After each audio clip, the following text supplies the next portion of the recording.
बिस्मिल्लाहिर्रहमानिर्रहीम। अल्लाहु वलियुल्लज़ीना आमनू युख़रिजुहुम मिनज़्ज़ुलुमाति इलन-नूर अल्लज़ीना कफ़रू औलियाहुमुल ताग़ूत युख़रिजूनहुम मिनन-नूर इलज़-ज़ुलुमात उलाइका अस्हाबुन-नार हुम फ़ीहा ख़ालिदून। सलवात।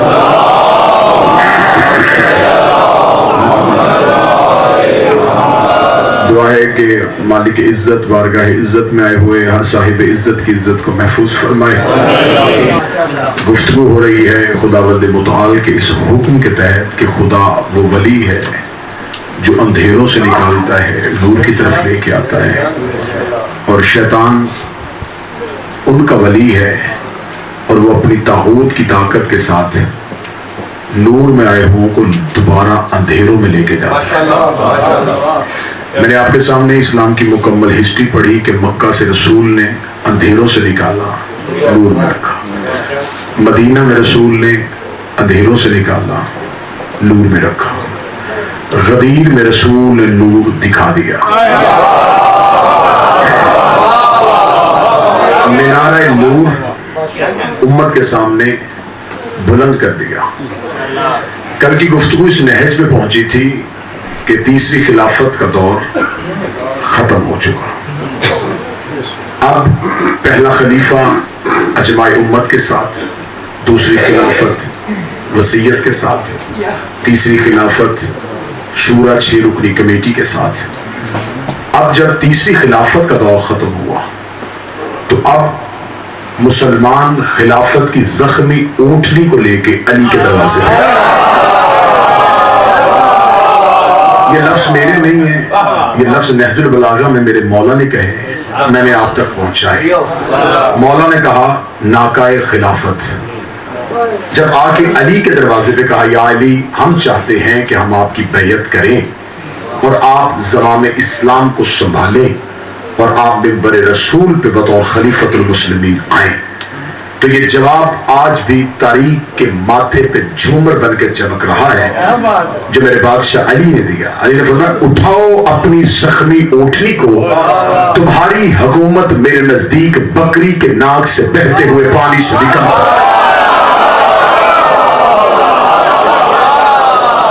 उठाओ इस जख्मी ऊंटनी को। ये जुमले बिल्कुल बेआईने ही मैंने वो पढ़े जो अमीरुल मोमिनीन ने कहा उठाओ अपनी जख्मी ऊंटनी को। तुम क्या समझते हो कि तुमने अली को खिलाफत के लिए चुना? क्यों लेके आओ इस नाकाए खिलाफत को मेरे दरवाजे पे जब मैं इस पे सवार ही नहीं होना चाहता?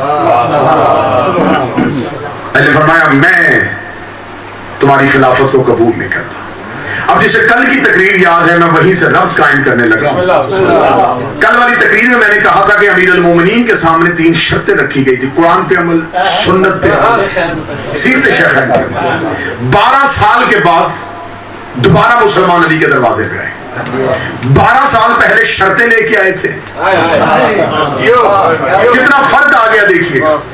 12 साल पहले यही लोग शर्तें लेके आए थे, आज कोई शर्त नहीं। आज अली से कहते जो तू चाहता है। बहुत अहम मोड़ पड़ने लगा हूं। मैं पहले कहा था कि खिताबत की दुनिया के लिए खतीब का अपने आप को मौत देने के मुतरादिफ है ऐसे खुश्क मौज़ूआत को मिंबर पे छेड़ना, जिसमें आपको मजमे से दादो तहसीन भी नहीं मिल सकती और बाद में सुन के भी फजीला ही नहीं मिल सकती, और इल्जामात आपने अलहदा अपने ऊपर लेने हैं कि इख्तलाफी मौज़ूआत को क्यों छेड़ा गया। लेकिन मेरी मजबूरी है, मेरे पेशे का नाम अली नहीं, मेरे इश्क का नाम अली।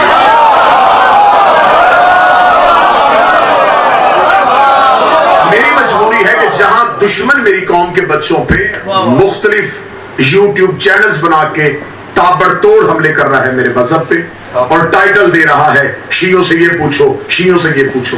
मेरे बुजुर्ग इस बात की गवाही देंगे 30 या 40 साल पहले शियों से कोई भी नहीं पूछता था। शिया मजहब के बच्चों से भी सवाल डरते हुए नहीं किया जाता कि शिया कौम का बच्चा बच्चा मुबल्लग है, बच्चा बच्चा मुनाज़र है। जो बच्चों से नहीं पूछते थे आज वो बुजुर्गों के गिरेबान पे हाथ डाल के खड़े। सिर्फ किस वजह से? हमने खुद अपने आप को दीवार के साथ लगाया। कतई इसका मतलब ये नहीं है कि मैं कौम को इस बात पे आमादा कर रहा हूं कि आप जंग करें, आप लड़ें, लेकिन आपके पास इतना मवाद होना चाहिए। कोई आप पे सवाल करे, आप फौरन आगे से जवाब शुरू करें। हम बेतराज करते हो कि सहाबा की इज्जत नहीं करते। हम बताएं कि कौन किसकी कितनी इज्जत करता था। आप हमें बताएं कि अब्दुल्ला इब्ने मसूद की पसलियां किसने तोड़ी थी। आप हमें बताएं कि हमारे यासिर को कत्ल किसने किया था। आप हमें बताएं कि अबू जर गफारी को मदीने से किसने निकाला था। आप मुझे बताएं कि सहाबी रसूल मालिक बिन नवेरा को कत्ल किसने किया था। उसको कत्ल करने के बाद उसकी खोपड़ी को उसके ऊपर आग जला के हड्डियां किसने बनाई थी। मोहम्मद बिन नबी बकर को जिंदा गधे में किसने ढाल में रखे किसने जलाया था। नबी की बीवी को जिंदा गधे में किसने फेंका था। हम गरीब हैं लेकिन हम ये नहीं कह सकते कि कातिल भी रजी अल्लाह मकतूल भी रजी अल्लाह। आज जहां से कुछ नहीं मिलता, ये लोगों के पास एक सफेद आलम है, बस लोगों के जज्बात को उभारने के लिए। शिया सहाबा की इज्जत नहीं करते शिया, लिहाजा हम शियों के मुखालिफ हैं। कानून पास करो।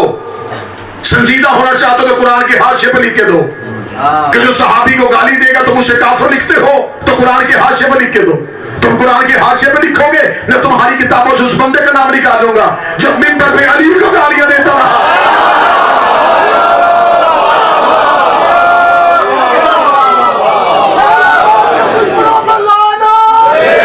लेकिन मुसलमानों के बच्चों के साथ घरौना खेल न खेलो। आज भी इस्लाम को ठीक ट्रैक पे लेके आओ।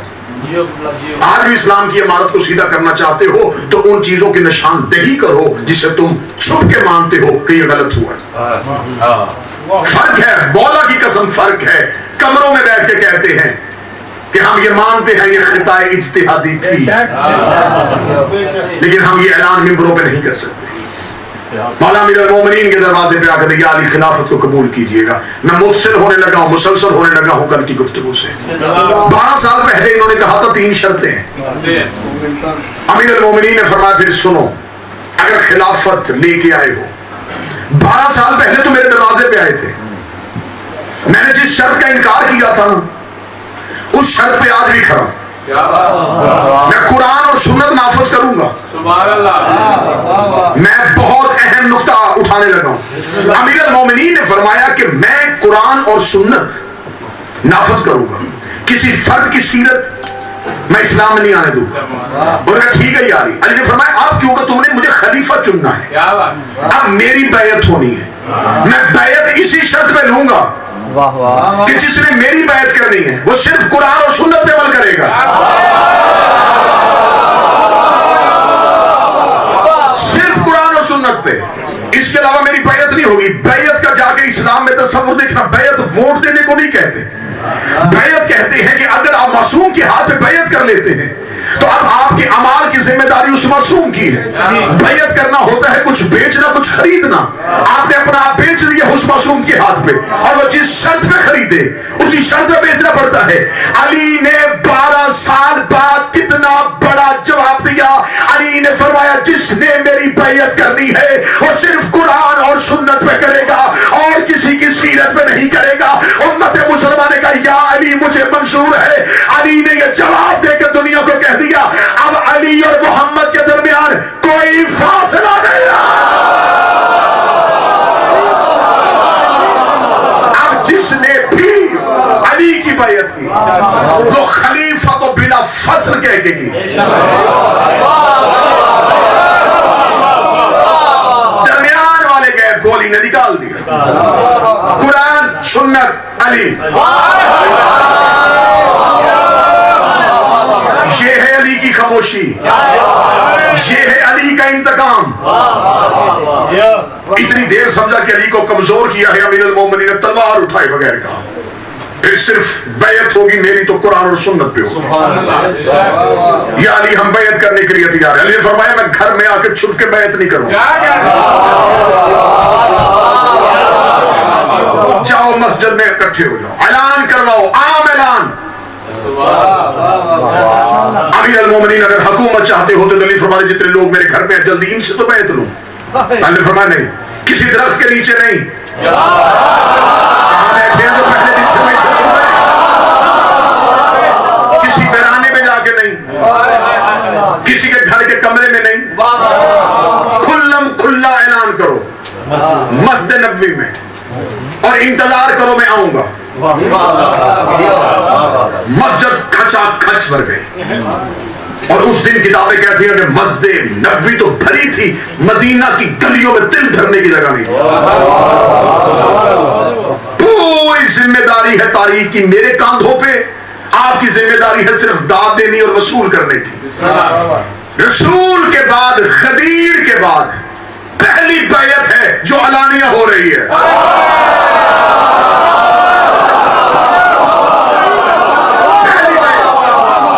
चैलेंज है मेरा उम्मत मुसलमान को, इससे पहले कोई खलीफा की बैयत ऐसे अलानिया दिखाओ जिसे यूं अलानिया बैयत करवाई। और फरमाया चलो मस्जिद में इकट्ठे हो जाओ, मेरे दुश्मन को भी बुलाओ, मेरे मुहिब को भी बुलाओ, सब इकट्ठे हो। अली मस्जिद में बैत करवाएगा। मस्जिद खचा खच भर गई, मदीने की गलियों में तिल धरने की जगह नहीं थी। इंतजार हो रहा था, अली के घर के दरवाजे की तरफ आंखें थी। अली ने मस्जिद के बाहर से नहीं आना था,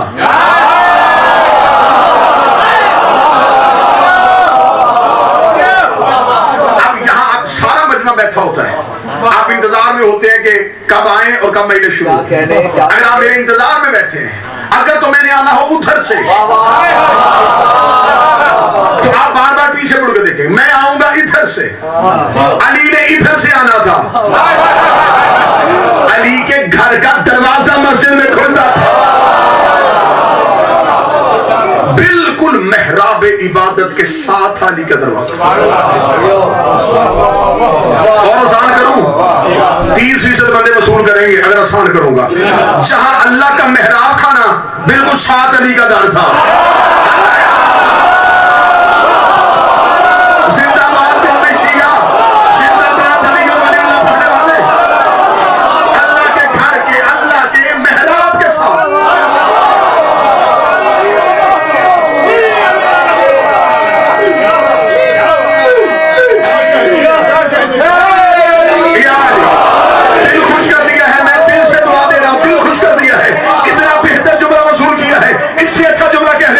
इधर मेहराबुल्लाह था, इधर बाबुल्लाह था।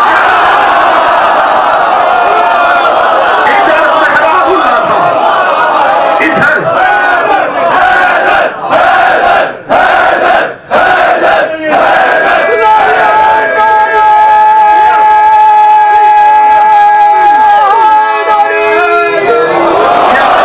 इससे पहले लोग सिर्फ मेहराब में आते थे, बाब बंद था।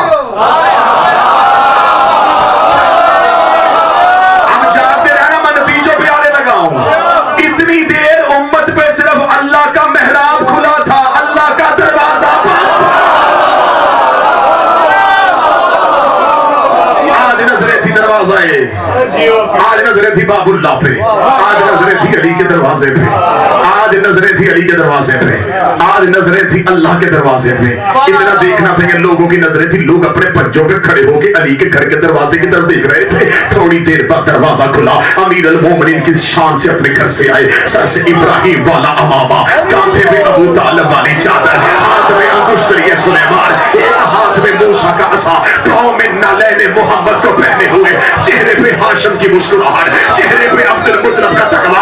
अमीर अल मोमिनीन चलते आ रहे थे और देख देख के कह रहे थे, ऐसा होता है मोहम्मद का वारिस, ऐसा होता है नबी का वारिस, ऐसा होता है रसूल का जानशीन, ऐसा होता है रसूल का खलीफा, ऐसा होता है रसूल का वसी।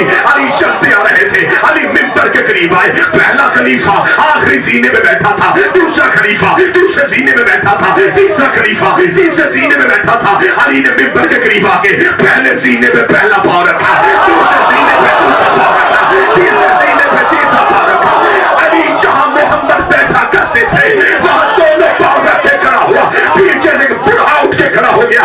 उसने आए अली, तूने मोहम्मद की जगह का ख्याल नहीं किया, यहाँ नबी बैठते थे वहां तूने पांव रख दिए। अली के बारे चाँद में, ये तो लकड़ी का मिंबर है, मैं मोहरों का साथ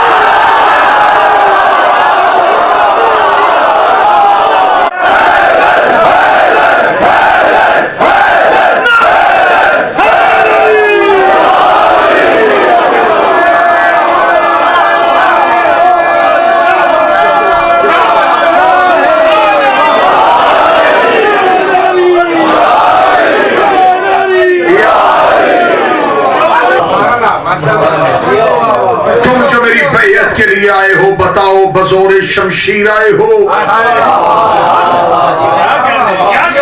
या दिल से आए हो?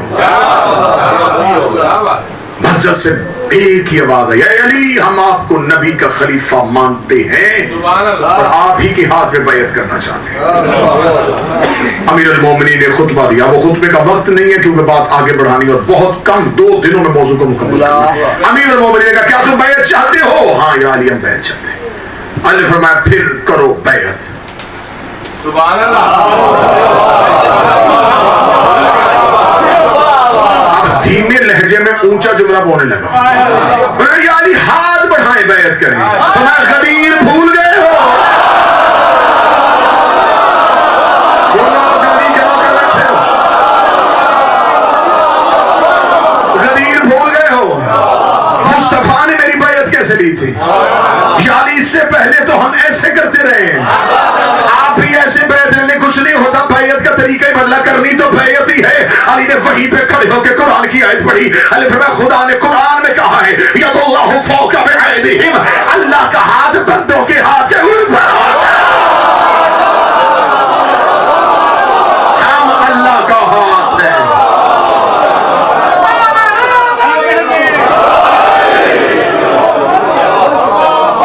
सबसे पहले तलहा इब्न उबैदुल्लाह ने अली के हाथ पे बैयत, फिर एक सिलसिला शुरू हुआ और बैयत अमीर होती रही। अली की बैयत होने के बाद मस्जिद में मदीने की बिलाल वाली अजान गूंजी। अली मुसल्ला इबादत पे आए। लफ्ज़ तब्दील करूंगा, मुझे खुद मजा नहीं आया, लफ्ज़ तब्दील करूंगा। 25 साल के बाद मुसल्ले ने अली के पांव छुए।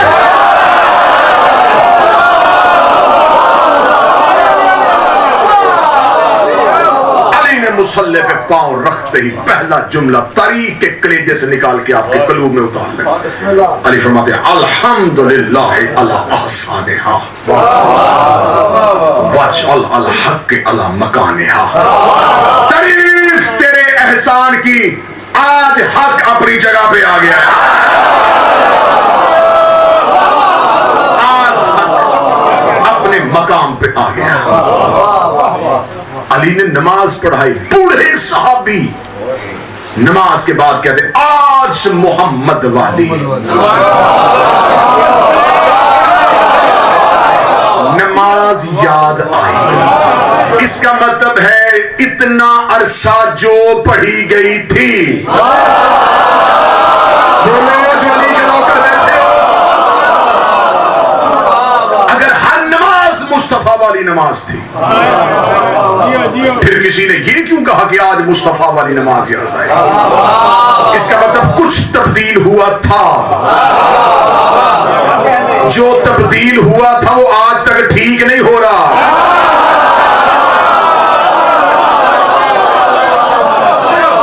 कुछ तब्दीली आई है। आज आप लोग कहते हैं जी कैसे हो सकता है? अभी दुनिया से नबी को कितना अरसा हुआ और नमाज तब्दील हो चुकी है, तरीका नमाज तब्दील हो चुका है। अमीर अल मोमिनीन नमाज पढ़ा रहे हैं और पूरी जिम्मेदारी के साथ कह रहा हूं गर्दन कटवाऊंगा, कुछ साबित करके दिखाए। कुरान की नस तारीख के उस मौर्रख के चेहरे पे बतौर थप्पड़ मारूंगा जो कहे कि अली ने किसी के पीछे नमाज पढ़ी। वो रवायत निकालेगा, मैं रवायत को क्या करूंगा? मेरे पास आयत है, मैं आयत के साथ रवायत की गर्दन काटूंगा। खुदा कुरान में कहता अल्लाह तबाल हक लफसदत अस्समावाति वल अर्ज़ व मन फीहिन। हक किसी भी दौर में बातिल के पीछे आ जाता, जमीन और आसमान बर्बाद हो जाए। और नबी ने कहा है अल हक मअली। रसूल ने ये नहीं कहा कि अली हक के पीछे चलता है। अल हक मअली व अली मअल हक। हक अली के साथ है, अली हक के साथ है। मेरा अल्लाह हक उधर फिर दे जिधर मेरा अली फिर जाए। हक उधर फेर दे जिधर मेरा अली फिर जाए। इतना बंदे तो साथ बोल रहे हैं जो पीछे है, कहीं मेरा शक पक्का ना करना कि कोई बंदा ज़हन में अली को सोच रहा है। रसूल ने कहा हक उधर फेर दे जिधर मेरा अली फिर जाए। इसका मतलब अली आगे चलता है, हक पीछे चलता है। मौलवी अपनी अकल का इलाज करवा, जो हक के पीछे नहीं खड़ा होता उम्मती के पीछे कैसे?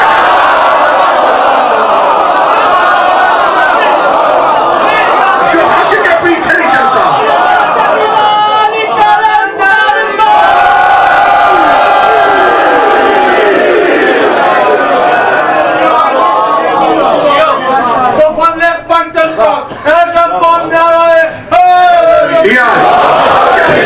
जो हक के पीछे खड़ा नहीं होता वो किसी के पीछे कैसे खड़ा होगा? मेरे मजहब की बहुत अहम शख्सियत है अल्लामा हिंदी। उनसे मुनाज़रे में के बंदे ने पूछा, उसने कहा जी हमने सुना है कि अली ने किसी के पीछे नमाज पढ़ी थी। वो बड़ी बेनियाजी के साथ कहने लगे पढ़ी होगी। जब उसने पढ़ी होगी, उसने कहा जी मैं हजरत अली इब्न अबी तालिब की बात करूं। कहते हाँ। तो फौरन खुश हुआ कि इतना बड़ा शियों का आलम उसने लिख दिया। कहने के बाद मुझे लिख के दे देंगे कि अली की वो नमाज हुई थी। कह रहे तू अली की नमाज सोच रहा है, मैं तो उसकी नमाज की फिक्र कर रहा हूं जो नमाज के आगे खड़ा हो गया। तू अली की नमाज पूछ रहा है, तू मुझसे अली की नमाज पूछ रहा है, मैं उसकी नमाज सोच रहा हूं जो अली के आगे नहीं, नमाज के आगे।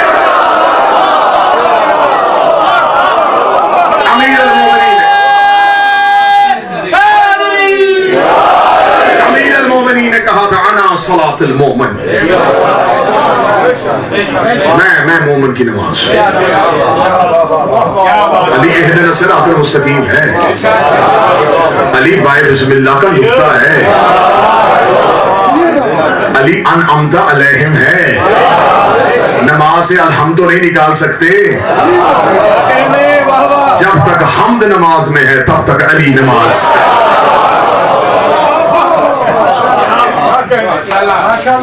शाम वाले ने बिस्मिल्लाह नमाज से निकाली थी और ये कह के निकाली थी कि बाका नुक्ता अली है तो मैं नमाज में बिस्मिल्लाह नहीं पढ़ूंगा।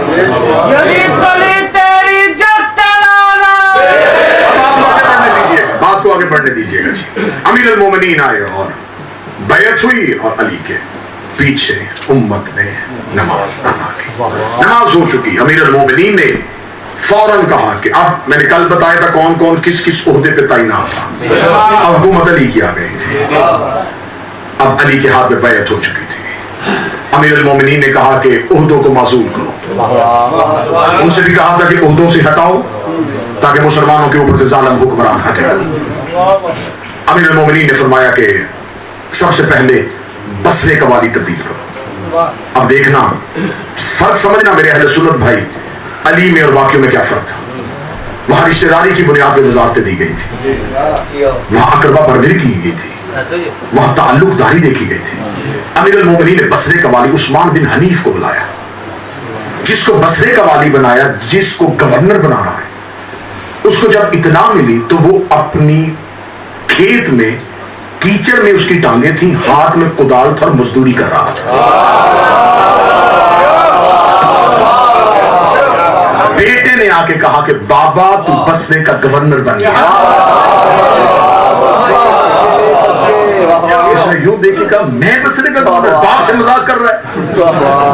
किसने बनाया? उसने कहा तख्त पे अली आ गया है, मिंबर पे अली बैठ गए, अली बैठ गए हैं मिंबर पे। रोशन तरीन दौर इस्लाम का ये जो अली का था, कार्लाइल जिसने पूरी इस्लामिक हिस्ट्री लिखी है, उसने कहा सबसे रोशन बाब इस्लाम का अली का दौरे हुकूमत। उसने कहा कि मैं अली के दौरे हुकूमत को इसलिए सबसे रोशन दौर कहूंगा कि पूरे अली के दौर में किसी घर में चोरी नहीं हुई, किसी का माल नहीं लूटा गया, कोई भूखा नहीं सोया। इंसान की जो बुनियादी जरूरत है, रोटी, कपड़ा और मकान, ये सबसे पहले अली के दौर में थी। क्या कह रहे थे? फरमाल के सर उठ, मिस्र की हुकूमत संभाल। और देखो रात हो रहा है अली के नौकरों का, अली के नौकर बढ़ रहे हैं, गवर्नरशिप दी जा रही है। और अमीर अल मोमिनीन ने जो माल के अश्तर को खतूत लिखे, नहजुल बलागा में जो गवर्नरों को खतूत लिखे, आज भी दुनिया के जितने इस्लामिक हुक्मरान हैं वो अली का वो खत जो अली ने माल के अश्तर को दिया था ना, ये बेहतरीन हुकूमत चलाने का दस्तूर है। पूरी जिम्मेदारी से मैं लंदन की इमाम बारगाह में वीडियो कैमरे की मौजूदगी में ऐलान करके कह रहा हूं, तअस्सुब अपनी जगह पे रखो, फिरके अपनी जगह पे रखो, मजहब अपनी जगह पे रखो। अगर आज भी इंसानियत को सुकून देना चाहते हो, जो अली ने माल के अश्तर के नाम खत लिखा था ना, उस खत को राइज करके देखो। आप जिस माशरे में रह रहे हैं या अमन क्यों है? इन्होंने अली से अदल देखा है। खत की एक पूरा खत पढ़ूंगा तो यही बात रुक जाएगी। एक अलहदा मजलिस हुई तो मुझे याद करवा, मैं पूरा खत का मतन पढ़ूंगा। अमीर अल मोमिनीन ने फरमाया, माल के अश्तर जहां मैं तुझे भेज रहा हूं मिस्र में, वहां तुझे दो तरह के लोग मिलेंगे। एक तेरे दीनी भाई है, एक तेरे इंसानी भाई है। कहां से लाएगी दुनिया अली? मिस्र में सारा मिस्र मुसलमान नहीं था, गैर मुस्लिम आबाद से। फरमाया दो तरह के लोग मिलेंगे, एक दीनी भाई, एक इंसानी भाई। जो मुसलमान है दीन की वजह से हया करना, जो गैर मुस्लिम है इंसानियत की बुनियाद पे है। ये था अमीर अल मोमिनीन का दौर। अमीर अल मोमिनीन का दौर आया है। मैं अपने बच्चों को दो तीन मिसालें दे देता हूं। वहां क्या था जो मैंने कल पढ़ा, अकरबा परवरी। शराब नबी, जितने शराब नोश थे वो हुक्मरान थे, घर तोड़े जा रहे थे, माल लूटा जा रहा था, इज्जतें बमाल की जा रही थी। अली का दौर आ गया। मौला अमीर अल मोमिनीन का दौर आया तो चंद लोगों ने कहा कि हमने मुहासरे के दिनों में अली की बात मानी थी। कल वाली गुफ्तगू जब मुहासरा किया हुआ था ना, अली आए थे तो हमने 3 बार अली के कहने पे मुहासरा तोड़ा था। तो अब अली की गवर्नमेंट आ गई है तो हम जाके कहते कल हमने आपकी इज्जत रखी थी, आज हमें भी जरा ओहदे दें, कहीं हमें भी तैनात करें। ये 4 लोग इस लालच में मौला अली से मिलने के लिए गए। जब गए तो मौला अमीर अल मोमिनीन एक चिराग जल रहा था और जमीन में बैठ के मौला बैतुल माल का हिसाब लिख रहे थे। ये आए और आके सामने बैठ के सलाम किया, सलाम या अली, अलैहि सलाम। मौला अमीर अल मोमिनीन हिसाब लिख रहे हैं। या अली हम कुछ बात करना चाहते हैं। अली ने हाथ से चिराग को बुझाया। सुभान अल्लाह।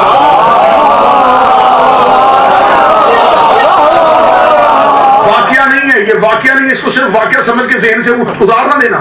मैं अली समझाने लगा हूं, अली समझ जाए दुनिया, आज भी अली शनास बन जाए।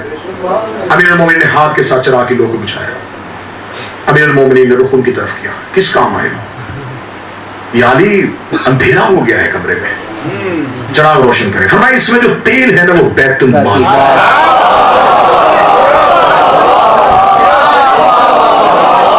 तुम मुझसे जाती गुफ्तगू करने आए हो।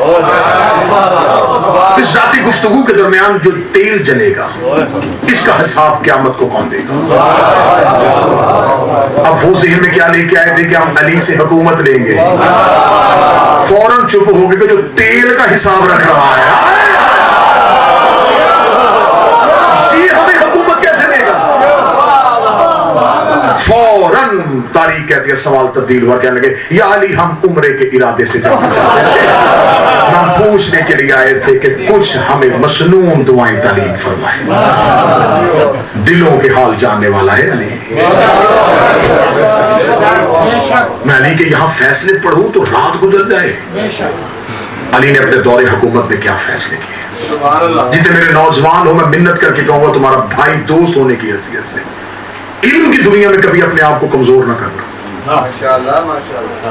मेरी कौम की सबसे बड़ी बदकिस्मती ये है कि हम मैदान इल्म में पीछे जा रहे हैं। तासुब वही होता है जहां जहालत होती है। आप इल्म की बुनियाद पर कोई ओहदा लेके देखें, फिर मैं देखूंगा कि आपसे कोई शिया होने की वजह से कैसे नफरत करता है। मैंने ऐसे ऐसे लोग जो अपने अपने ओहदे में अपने अपने शोबे के माहिर हैं, उनके दरवाजे पे मजहब के दुश्मनों को खड़े देखा। कोई बहुत बेहतरीन डॉक्टर हो शिया हो, कोई मेडिसिन लेने के लिए जाता हुआ नहीं पूछता कि शिया से क्यों लेनी है, शिया है सही, डॉक्टर बहुत अच्छा है, वकील बड़ा अच्छा है। इल्म अमीर अल मोमिनीन ने इल्म की दुनिया तख्लीक करनी शुरू कर दी। 25 साल ये दौर अंधेरे में रहा था। अब अली दोबारा जुल्मतों से निकाल। शाबाश शाबाश, ये हक होता है सामईन का। यही खतीब की थकन उतर जाती है जब सामे उसका रब्त कायम रखे। अली दोबारा इस 25 साल के दौर को जहां नूर में गए हुओं को दोबारा जुल्मतों में फेंका था, अली फिर जुल्मतों से निकाला, नूर की तरफ लेकर। अंग्रेज मौर्र कार्लाइल ने कहा था, काश दुनिया, इस एक जुमले पे गैर मुस्लिम का जुमला है लेकिन मुझे दिल से कबूल है, उसने कहा काश दुनिया अली को मैदान जंग में मसरूफ न रखते। तो अली इल्म की इतनी दुनियाएं तख्लीक कर देता कि सारी जिंदगी रिसर्च की जरूरत ही न रहे।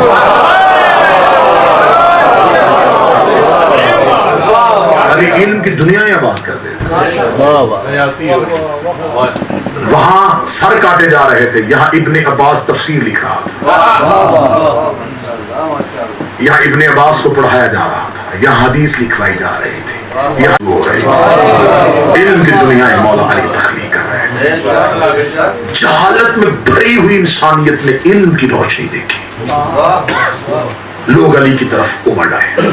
लेकिन फिर बदकिस्मती मुसलमानों की, जिस अली के लिए बसाते इल्म बिछानी चाहिए थी, जो मिंबर पे बैठ के कहना सुनूनी पूछो, ये है अली का नारा। माशाअल्लाह, सलूनी सलूनी कबलन तफकिरूनी, क्या कहने हैं मौला। यहाँ उर्दू में तर्जमा किया जाता है, लिफरा पूछो पूछो इससे पहले कि मैं तुम्हारे दरमियान से चला जाऊं। वो अली कौन है जो चला जाए? तकसीर ना करना अली की, तकसीर ना करना अली की।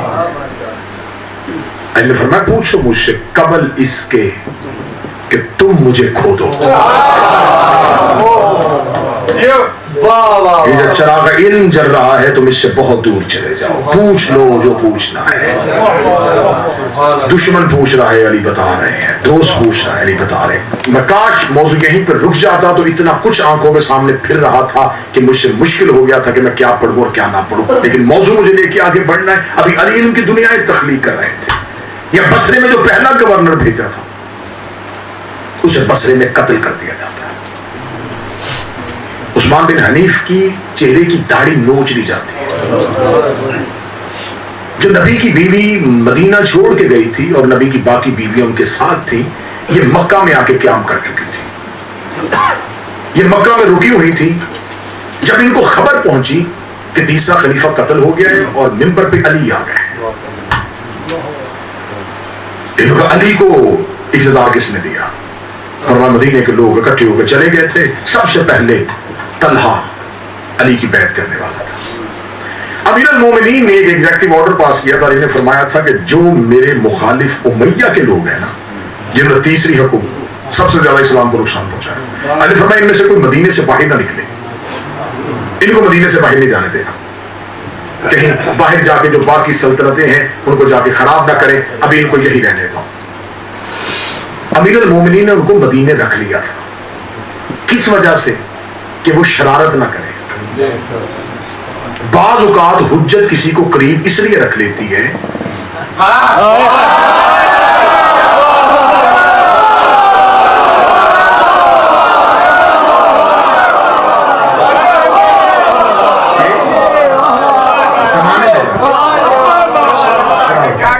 इसका मतलब ये नहीं है कि उन लोगों से अली को प्यार था, दुश्मनी थी अली को बादशाह, इस्लाह उम्मत के लिए कि वो अली को तो गुमराह नहीं कर सकते।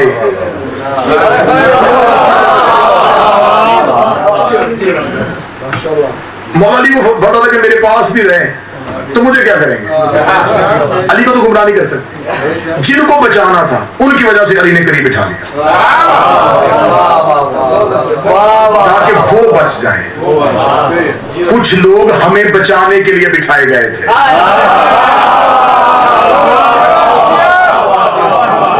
मैं क्या करूं, मैं मुश्किल दौर का खतीब हूं। यकीन करें बाज़ औक़ात बदन टूटता है कि कभी तो ऐसा भी इज़्न और अमर होगा कि हम खुल के अली पढ़े। लेकिन क्या करें, हम फितनों के दौर में रहने वाले लोग हैं जहां चारों तरफ फितना गरी है। हाकिम शाम अभी मरा नहीं है, हाँ जिंदा है अभी भी हाकिम शाम, और उसके फितने भी जिंदा है। अली वालों की आज भी वही मजलूमियत है जो मदीने में अली की थी। अमीर मोमिनीन बसरा की तरफ जाते हैं और 20,000 का लश्कर अली के हमरा होता है। 20,000 का लश्कर लेके अमीर मोमिनीन बसरा के बाहर जाके क़याम कर लेते हैं। इधर जब अमीर मोमिनीन 20,000 का लश्कर लेके बसरा पहुंचे तो जिन्हें मदीने में रोका था ना, वो मदीने से निकल जाते हैं। और अमर बिन आस हो गया, ये जितने लोग थे ये सब जाके शाम में क़याम कर लेते हैं। ठीक हो गए। अमीर मोमिनीन बसरा के करीब पहुंचते, खबर पहुंचती है कि अली बसरा के बाहर आ गए। तो नबी की एक ज़ौजा को, सिर्फ एक ज़ौजा मक्का से बसरा की तरफ रवाना हो जाती है। बाकी जितनी बीवियां हैं वो वापस आ जाती हैं। एक को रोकने के लिए कहा था, वो रुक भी गई थी, लेकिन उनका जो भाई था वो अमीर मोमिनीन का साथी भी नहीं था, अब्दुल्ला उसका नाम था। लेकिन उसने फिर भी कहा था कि बेशक मैं अली का साथी नहीं हूं, लेकिन अली के मुकाबले पे नहीं जाने दूंगा। तो उन्होंने कहा था कि अगर तू अली का साथी भी नहीं है तो अली के मुकाबले पे क्यों नहीं जाने देता। उसने कहा मुझे नबी की एक हदीस याद है। नबी ने कहा था कि मेरी बीवियों में से एक ऐसी होगी जिसे हव्वाब के कुत्ते भौंकेंगे, और वो हक उस वक्त हक पर नहीं होंगे। तो लिहाजा मुझे वो हदीस पैगंबर याद है, तो मैं नहीं चाहता कि वो आप हो, तो लिहाजा आप पलट जाए।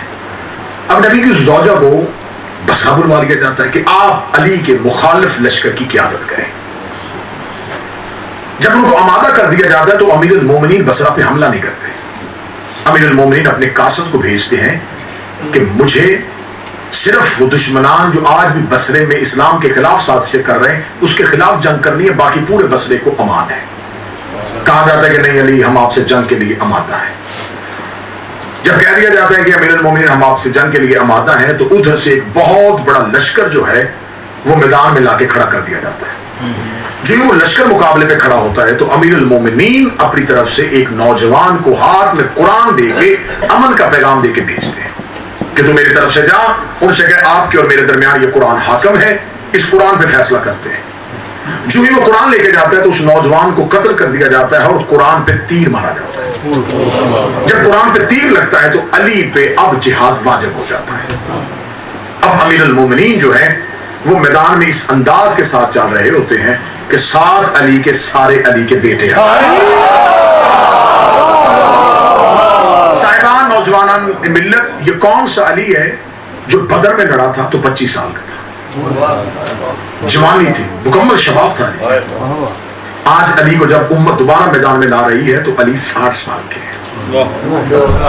उम्मत ने समझा था कि शायद ज़ईफी की वजह से अली में वो जवानी का जोर ना, लेकिन वो नहीं जानते थे कि अली हर दौर में अली होता है।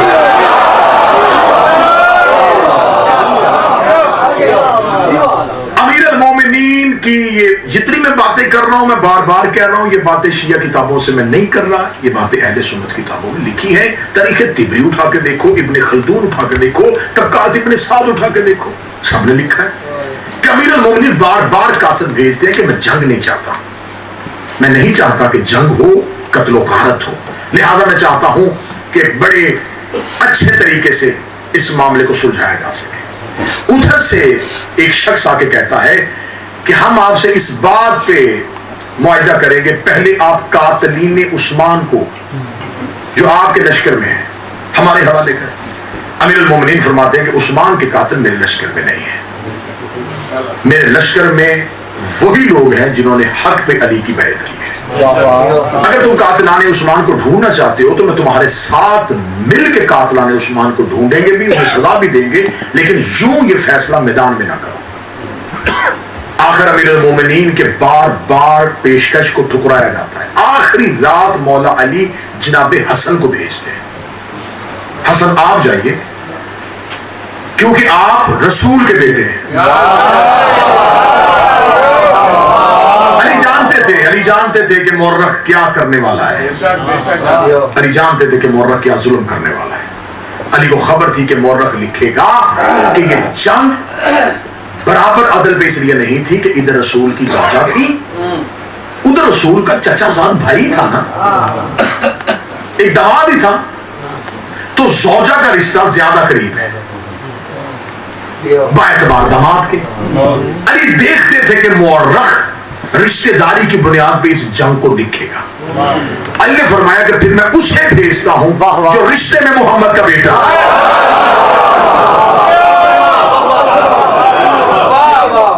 जो रिश्ते में रसूल का। मौला हसन को भेज दिया जाता है, मौला हसन जाते हैं, मौला हसन जाके कहते हैं कि हम आपसे कहते हैं कि आप वापस जाएं, हम इज्जत के साथ आबरू के साथ आपको वापस मदीने पहुंचाएंगे, आप इस लश्कर की कमांड ना करें, इसमें बहुत से लोग ऐसे हैं जो आपको क़यादत दे के इस्लाम में शोरश बर्पा करना चाहते हैं।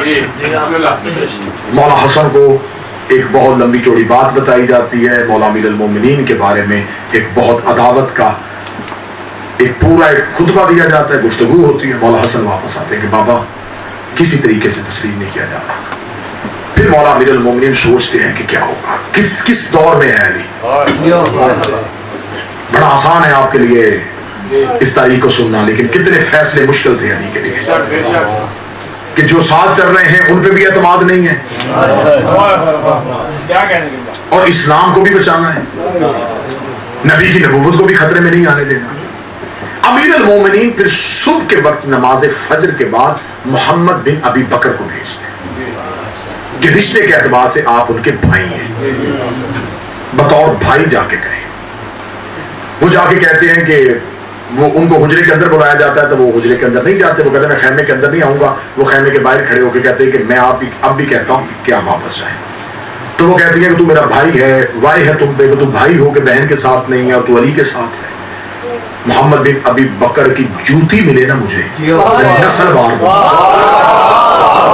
मोहम्मद बिन अबी बकर ने कहा 1000 बहनें भी हो मैं अली पे कुर्बान कर रहा हूं। अली हक है, मैं अली को नहीं छोड़ूंगा। सुभान अल्लाह। और ये कह के मोहम्मद बिन अबी बकर हुज्जत को तमाम करते हैं। सुबह को मैदान में जंग का तबल बज जाता है। अमीर अल मोमिनीन खुद मैदान जंग में नहीं उतर रहे। अली अपने अकलौते लाडले कमांडर मालिक अश्तर को मालिक अश्तर मौला अली का वो सिपाही था, दराज का था। कहते कि ऊंट पे बैठते थे तो पांव जमीन पे आते थे, इतना कल था अली के नौकर। और यूं तलवार जिसे चलानी ही अली ने सिखाई हो। मैं क्या मालिक अस्तर पढ़ूं, मैं क्या मालिक अस्तर की बहादुरी पढ़ूं। मालिक अस्तर को भेजा था, मालिक अस्तर एक दस्ता लेके जाते हैं, दस्ता लेके जाके मालिक अस्तर ऐसा हमला करते हैं फौजों में भगदड़ मच जाती है। अमीर अल मोमिनीन खैमे पे खड़े देख रहे हैं। अभी अली अपने किसी बेटे को नहीं आजमा रहे। अभी अली का कोई बेटा नहीं। आज मेरा दिल था कि मैं सफीन तक पहुंच जाता, लेकिन गुफ्तगू आज यहीं पे रुक जाएगी। कल इंशाल्लाह सफीन में अली के बेटों के हमले सुना दूंगा आपको। यूं अमीर अल मोमिनीन अकेले माल के अस्तर यूं सरों को काटते हुए जा रहे हैं। अमीर अल मोमिनीन टीले पे खड़े मालिक की जंग देख रहे हैं। क्या अमीर अल मोमिनीन ने देखा कि अचानक एक काम हुआ है। वो क्या हुआ है कि एक ऊंटनी के ऊपर एक हौदज रखा जाता है। हौदज समझते हैं, एक अमारी टाइप जिसमें पर्दे लगे होते हैं। उसके अंदर नबी की ज़ौजा को बिठा के मैदान के बिल्कुल सेंटर में लाके उसे खड़ा कर दिया जाता है। जो ही वो ऊंट आके खड़ा होता है तो अब अमीर अल मोमिनीन देख रहे हैं ये बहुत बड़ी साजिश हो रही है। जैसे सफीन पे नेज़ों पे कुरान उठना था ना, उससे पहले ये हुआ कि इज्जत रसूल और हुर्मत रसूल को मैदान जंग में इस्तेमाल किया था। लोग जब कोई दलील नहीं ना होती तो फिर मजहब का कार्ड इस्तेमाल करते हैं। ये आज भी हो रहा है, आज भी हो रहा है। लेना देना कुछ और हो तो फिर क्या देना, नहीं जी हमें हमसे दुश्मनी सिर्फ इसलिए थी हम मुसलमान हैं।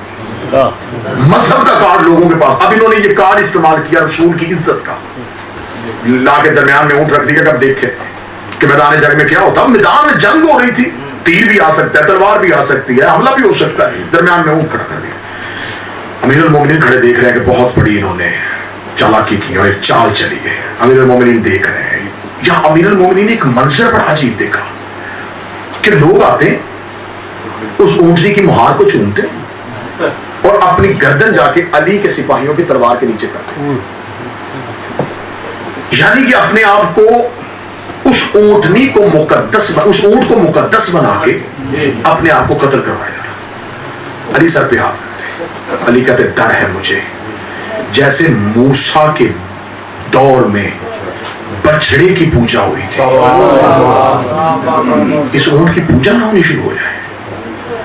जब अमीरुल मोमिनीन देखते हैं तो उस ऊंट की रंगत, उसकी आंखें, उसकी टांगे, ये हैवान नहीं है। अली टीले में मालिक, मालिक जंग करता हुआ जीन से उठता है, जी मौला ऊंट की टांगे काट।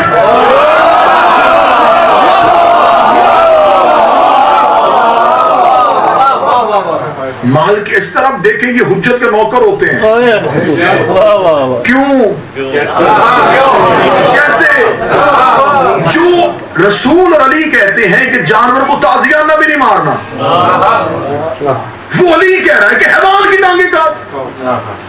मालिक इस तरफ और कहते हैं ना गर्दने काट, सर काट। मालिक को हौसला होता, मालिक घोड़ा दौड़ा रहे और अली का हुक्म आया, मालिक ऊंट की टांगे काट।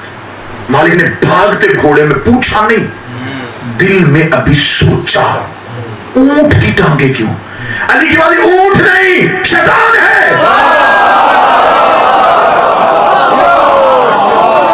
इब्लीस हैवान के रूप में खड़ा है।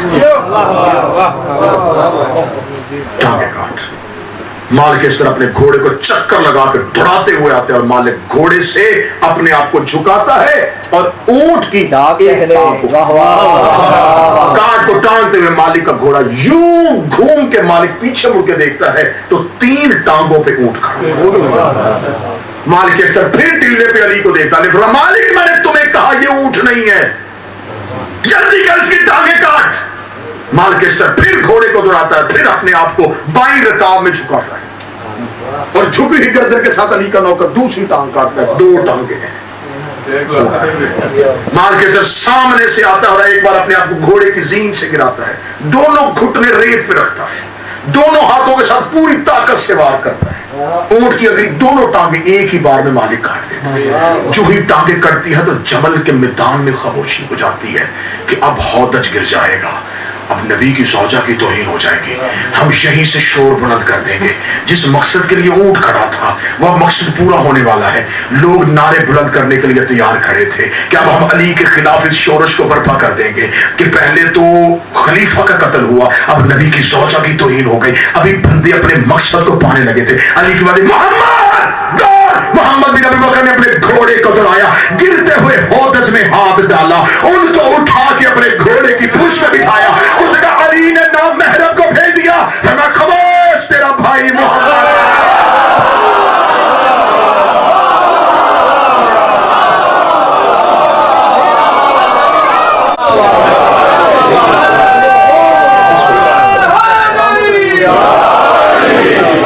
आपका भाई अली, अली ने आपका भाई मोहम्मद भेजा है।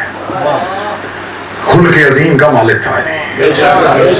कितनी बड़ी साजिशें हुई थी, कैसे जंग पलटने लगी थी और अली ने जंग के माहौल को पलट दिया। गुफ्तगू इंशाल्लाह कल सफीन पे जाएगी और फिर हम करबला तक पहुंचेंगे। जिस अली ने इतना हया किया था ना, जिस अली की मुखालफत होने के बावजूद अली चाहते थे कि तौहीन ना हो, उसकी बेटी शाम के बाजार में चल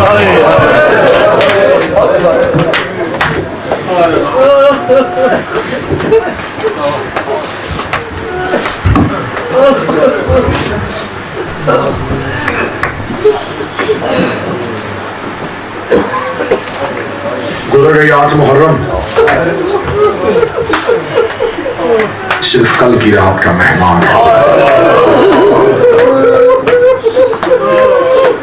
कल शहीदों की रात है, फिर उसके बाद गरीबों की रात। 8 दिन गुजर गए मेरी कौम को मुसलसल हुसैन को रोते हुए। बस आज मिन्नत करूंगा, दूर आते हैं